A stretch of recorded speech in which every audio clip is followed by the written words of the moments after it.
Татарстан президенты каршындагы татар телен саклау һәм үстерү мәсьәләләре комиссиясе ярдәме белән Шаян ТВ каналы Бала чак җыры бәйгесенең 2нче сезонын башлады.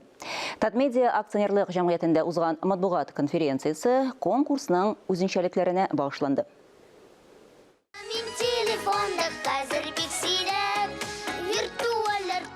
Бала чак җыры бәйгесенең узган елгы беренче сезонында 5 иң яхшы җыр авторлары, башкаручылар сайлап алынды.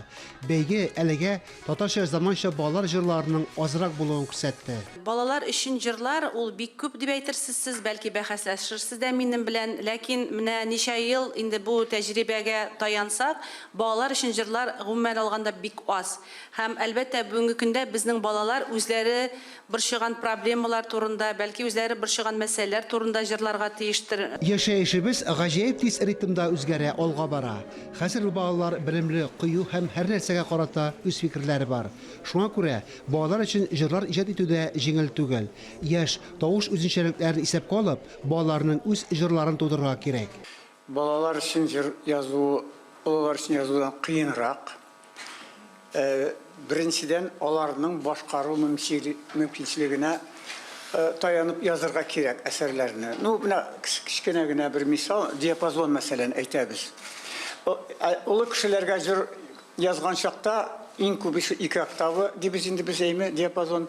Балаларның бит аларның мөмкинчелекләре алай күп түгел.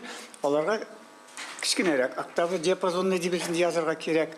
Былтыргы җиңүчеләр арасында Рәхимә Арсланова шигыренә Алсу Салихова иҗат иткән Казан җыры да бар. Сейлән һәм балачак җырының бергә туры килүе үзе үк менә шул кадәр күрәсезме, берсен-берсе көткән кебек килеп чыккан.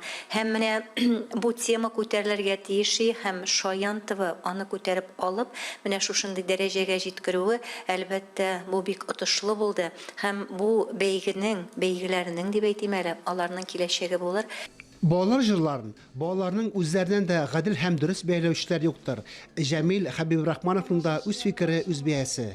Bütün җырларны да бәяләү бик авыр иде. Чөнки bütün җырларда алар үзенчә матур, кайберләре сузылып җырлый торган бик матур, кайберләре күңелле җырлар. Без аларны инде балаларга ошасын өчен дусларыма ошарлык иттереп сайлаган идек. Быел балачак җыры бәйгесе 25 майга кадәр 3 турда үткәрелә. 30 апрельгә кадәр жюри 2нче турда катнашучыларны сайлап ала. 2нче тур интернетта тавыш бирү юлы белән сайтта уза. Иң күп тавыш җыючылар 3нче турга үтә. 5 җиңүче билгеләнә. Фарис Мөхәммәтов, Ира Хамидуллин, Татарстан яңалыклары.